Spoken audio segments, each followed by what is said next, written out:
চলে এলাম আবার আপনাদের সামনে নতুন আর একটা ভিডিও নিয়ে। আশা করি আপনারা সবাই ভালো আছেন, আমরাও ভালো আছি।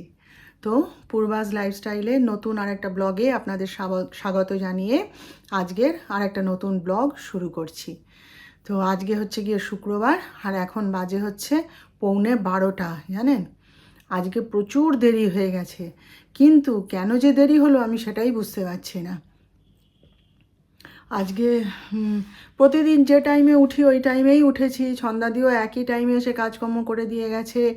ঘরের কাজকর্ম সব সামলালাম, বাসি কাজকর্ম সামলালাম, কারোর সাথে গল্পও করিনি, ফোন নিয়েও বসিনি, কিছুই না। হ্যাঁ, যেমন যে গতিতে যে ছন্দে কাজ করি তেমনিই কাজ করে গেছি, তবুও কেন কি জানি দেরি হয়ে গেল। ওই এক একদিন না এরকম মানে আড়ং লাগে, জানেন তো, কি কোথা থেকে যে সময় চলে যায় বুঝতে পারা যায় না। যাই হোক, বাসি কাজকর্ম সবই করা হয়ে গেছে, পূজাও করা হয়ে গেছে, মদন দুধ দিয়ে গেছে তাও ফুটিয়ে নিয়েছি, সবই হয়ে গেছে, সব কাজই হয়ে গেছে। দিয়ে আমার জলখাবারও খাওয়া হয়ে গেছে। আজকে তো সুজি খেয়েছি আর একটু চা খেয়েছি। আর পুজো করতে বসার আগেই যখন এমনি মানে কাজকর্ম করছি, তখনই যিশু আজকে তাড়াতাড়ি উঠে পড়েছিল, ওর বেরোনোর ছিল, কাজ ছিল। সেই জন্য কালকে ওই যে সকালবেলায় রাত্রেবেলায় যে আলুর দম করেছিল ও, সেটাই অনেকখানি করতে বলেছিলাম আর কি, যে বেশি করে একটু করে রাখ, সকালবেলায় সুবিধা হবে। তো সেইটাই বের করে ওই মাইক্রোওয়েভে গরম করে দিয়েছিলাম, দিয়ে মুড়ি দিয়ে মাখিয়ে ও খেয়ে নিয়ে বেরিয়ে গেছিলো। এই এক্ষুনি ফিরলো। তা আমি তখন চা খাচ্ছিলাম, আমি বললাম যে তুই চা খাবি, তোর জন্য তো চা করিনি। বলে না মা, এই গরমে আর চা খাবো না এখন, গরমে গরমে এসছে, না খাওয়াই ভালো, তো তুমি রান্না করো, একবারে ভাত খেয়ে নেবো। তা সেই রান্না বসিয়ে এসেছি। ওই ভাত ডাল তরকারিটাকে তুলে দিয়ে তারপর গ্যাস মুছে আমার রুটি করে নেব।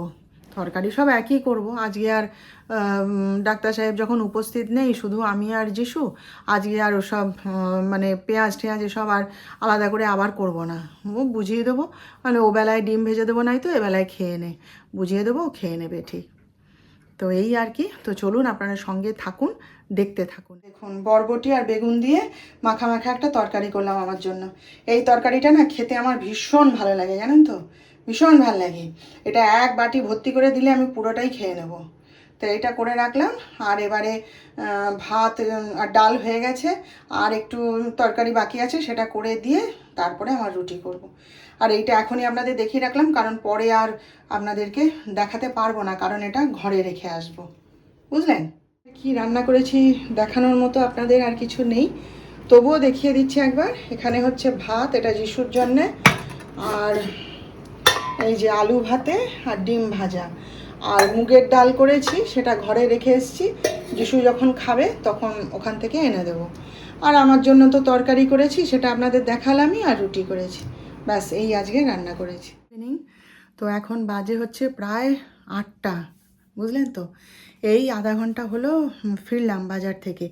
বিশেষ একটু কাজ ছিল, সেগুলো সব সারলাম, তারপর টুকিটাকি জিনিসপত্র কেনার ছিল, সেই সবগুলো সেরে ঠেরে তারপরে এলাম। আজকে যিশুকে নিয়ে যাইনি, কারণ হচ্ছে আমি যে সমস্ত দোকান বাজারে গেছি ওখানে যিশু গেলে বিরক্ত হতো, আর ও অত ভিড়ের মধ্যে না বাইক নিয়ে নিয়ে ও যেতে পারবে না। ওই জন্য আমি বলি তোকে আর যেতে হবে না, তুই থাক ঘরে পড়াশোনা কর, আমি চট করে ঘুরে আসছি বলে গেছিলাম। তো যাওয়ার সময় টোটো করে গেছি, আসার সময় হাঁটতে হাঁটতেই এসেছি, কারণ আসার পথে যে টুকিটাকি কাজগুলো ছিল সেইগুলো সব করে দোকান বাজার সেরে টেরে তারপরে এসেছি। তো এসে পরে মানে এত টায়ার্ড লাগছিল না, এত শরীর খারাপ লাগছিল, মানে আমি চান করলাম, জানেন তো। আর এই সন্ধ্যাবেলায় না, এই সন্ধ্যাবেলার যে চানটা সেটা আমি 12 মাস করি। ওটা না করলে যদি মানে চানটা যদি আমি না করি না, তাহলে আমার রীতিমতো শরীর খারাপ করে, কীরকম একটা করতে থাকে শরীরের মধ্যে। ওই জন্য ঝেড়ে চান করলাম, করে তারপরে তো সন্ধ্যা প্রদীপ আজকে জ্বালা হয়নি, দেরি হয়ে গেছে। তো এসে সন্ধ্যা প্রদীপ জ্বাললাম, জেলে গোপালকে শয়ন টয়ন দিয়ে তারপরে চা খেলাম। আমি চা বানাচ্ছি, তো যিশু বলে মা আমিও একটু খাবো, তো দুজনে চা বিস্কুট খেলাম। খেয়ে এই এখন এসছি, এসে দেখি ওই ইস্ত্রিগুলো জমা হয়ে আছে, সেগুলো সেরে ফেলি। টুকিটাকি যেগুলো বেড়াতে নিয়ে যাব সেগুলো সব ইস্ত্রি করা গুছানো হয়ে গেছে, কিন্তু এইগুলো হচ্ছে মানে ঘরের জামা কাপড় সমস্ত ইস্ত্রি করতে হবে আর কি। তো সেই আর ব্যাপারটা হচ্ছে ডাক্তার সাহেব ফোন করেছিলেন যখন আমি চা করছি, তখনই ডাক্তার সাহেব ফোন করেছিলেন আজকে ও ট্রেনে উঠছে না। আজকে রাত্রি 2টোর সময় ট্রেনে ওঠার কথা ছিল, তো বলে হঠাৎ করে এরকম একটা ভালো ট্রেন পাওয়া গেছে কালকে সকাল 10:30টার সময় সেই ট্রেন। তো কি একটা এক্সপ্রেস বললো, গুরমুখ এক্সপ্রেস নাকি, সেই ট্রেনে করে উঠবে, তাহলে পরের দিন মানে রবিবার দিন সকালে এসে পৌঁছে যাবে। বলছে শুধু শুধু তাহলে আর রাত্রেবেলায় উঠে গিয়ে এই জিনিসপত্র সঙ্গে নিয়ে কষ্ট করি কেন, তাহলে আমি কালকে সকালেই একবারে ট্রেনে উঠে যাব, সেটাই বরং বেটার হবে। ঠিক আছে, যা ভালো বুঝবে করবে, বাড়ি পৌঁছলেই হলো, তাই না, ভালোভাবে। তো এই আর কি, সব সেরে টেরে এই একটু বসেছি, বিশ্রাম নিচ্ছি, নিয়ে এইবার সব কাজকর্ম করি, টুকিটাকি যা আছে ইস্ত্রি করি, এইসব করি, একটু সিরিয়ালের টাইম হয়ে আসছে সেটাও দেখব। তো চলুন, হ্যাঁ, কাজ করতে করতেই আপনাদের সঙ্গে যেমন সারাদিন গল্প করছি তেমনিই গল্প করি। এই যে দেখুন, আজকে যে বাজারে গেছিলাম, এই যে একটা ঝুড়ি ভাজার প্যাকেট আর একটা নিমকির প্যাকেট নিয়ে এসেছি। এগুলো আমি ওই যে বেড়াতে যাব সে নিয়ে যাব। আর এমনি 2টো বিস্কুটের প্যাকেট, চিড়ে ভাজা, তারপরে ছোলা ভাজা, এসব কেনা আছে। এগুলো আমার সঙ্গে আমি যেখানেই যাই বেড়াতে, বাইরে যখনই যাই আর কি, আমার এগুলো সঙ্গে আমার ব্যাগের মধ্যে থাকে।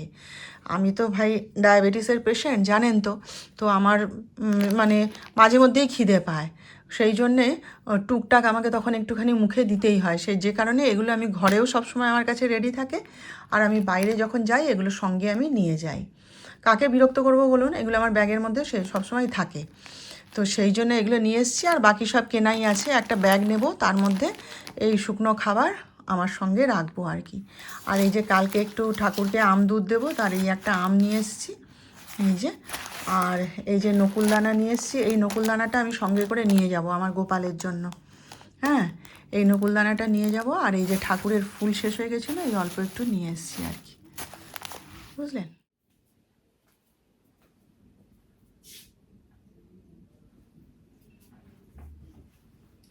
কালকে কি হয়েছে জানেন, ইস্ত্রি করতে করতে একটা কথা মনে পড়লো। আমি তো অনেক রাত অবধি জেগে থাকি, গল্পের বই পড়ি, ঘুমাতে ঘুমাতে আমার 2:30টা বেজে যায়। তো কালকে ওরকম শুয়েছি, পাখা চলছে, রাত্রি তখন 2:30টা বাজে, শুয়েছি, সবে চোখটা লেগে এসছে জানেন।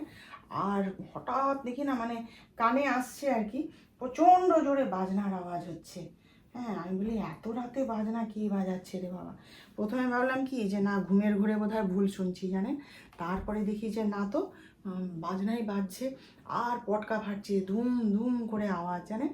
তো ঘুমটা না ভেঙে গেছিলো, অনেক দিনের একটা স্মৃতি মনে পড়লো তখন জানেন, সেই জন্যে ঘুমটা বেশ ভেঙেই গেছিলো। আমি না বিছানার উপর উঠে বসেছিলাম, যখন আমরা কলকাতায় থাকতাম, ছোট ছোট ভাই বোন, বাবা আমাদেরকে কলকাতার ফ্ল্যাটে রেখে দিয়ে, মা মা আমি আমার ভাই, 3জনকে আমাদের কলকাতায় রেখে দিয়ে বাবা তো অডিটে বেরিয়ে যেতেন।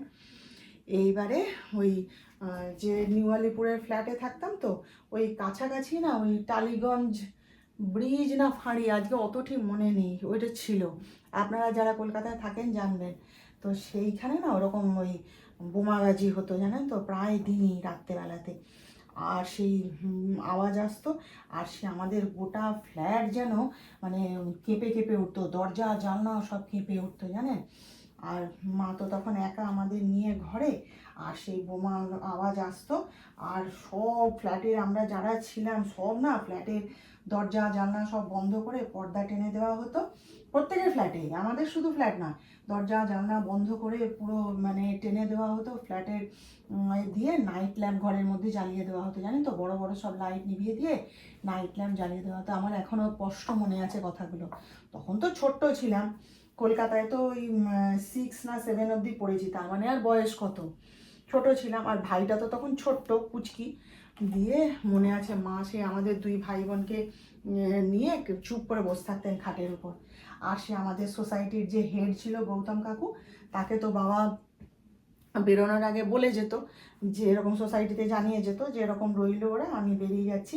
সেই গৌতম কাকু না মনে আছে দরজায় এসে ওই জানলায় এসে, রান্নাঘরের জানলায় মায়ের এসে না নক করতো, করতে মা এরকম জানলা খুলতে, তখন বলতো বৌদি এরকম দরজা যেই নক করুক দরজা তো খুলবেনই না আর জানলাও খুলবেন না, আর ঘরে আলো জ্বালার দরকার নেই। ভারী ভারী সব পর্দা আমাদের ঘরে দেওয়া থাকতো, জানেন তো, প্রত্যেকের ঘরে দিয়ে তারপরে আর যারা একতলায় তাদেরকে বেশি মানে এ করা হতো আর কি, সব ধার দিয়েই পাঁচিল, আর পিছন দিকেই বড় বস্তি ছিল, একটা বিরাট বড় বস্তি ছিল, জানেন তো, যত গন্ডগোল হতো ওখানে। তারপরে ওরকম বলতো, বলে যে এরকম কোনো রকম কোনো কেউ ডাকুক বা কেউ দরজায় নক করুক বা যা ইচ্ছা হোক, ঘরের বাইরে বেরোবেন না আর আলো জ্বালবেন না ঘরের। সেই মা মনে আছে নাইট ল্যাম্প জেলে জেলে না আমাদের খাওয়াতো, মানে ঘরের সমস্ত বড় আলোর সঙ্গে একটা করে ছোট আলোও থাকতো, সেই আলো সব যেই বম্বিং হতে শুরু করতো ব্যাস সবার ঘরে আলো নিভে গেল, সব ওই নাইট ল্যাম্পের আলোয় আমরা খাওয়া দাওয়া করতাম, এ করতাম ও করতাম, জানেন। সেইটা না কালকে ঝপ করে সেই যেই ওরকম পটকা ফাটছে বোমা ফাটছে অত রাতে, আমার কেন জানি না সেই স্মৃতিটা ফট করে মনে এলো, জানেন। আসতে না বুকের মধ্যে বেশ ঝিপ ঝিপ ঝিপ ঝিপ করছিল, ওটা অকারণ আমি জানি, তবুও মানে ওই যে স্মৃতি মনে পড়ে গেলে ওরকম হয় না। তো সেই কালকে অনেকক্ষণ বিছানার উপর উঠে বসেছিলাম, দিয়ে আবার বাথরুমে গেলাম, জল টল খেলাম, খেয়ে এসে শুতে তারপর ঘুম এলো, জানেন। তারপরে তো সকালবেলায় উঠে শুনি ওই মালি জঙ্গল পাড়ার ওদিকে যে কি প্রফেসর তার মেয়ের বিয়ে, বিরাট ধুমধাম করে নাকি বিয়ে দিচ্ছে, সেই জন্যে সে কাল রাত থেকেই বাজনা বাজানো শুরু হয়েছে, বাজি পটকা ফাটানো শুরু হয়েছে, সকালবেলাও দেখি তারস্বরে মাইক বাজছে, বাজনা বাজছে, সে বিশাল ব্যাপার শুনলাম সকালবেলায় উঠে আর কি। তাহলেই বুঝুন অবস্থা। হ্যাঁ, চলুন এগুলো করে নিই। আমার যিশুর জন্য রুটি আর আলু কুমড়োর তরকারি করে দিলাম, আজকে রাতের খাবার এটা। তাহলে আজকের মতন আসছি, তাহলে কালকে আবার দেখা হবে আমাদের নতুন ব্লগে।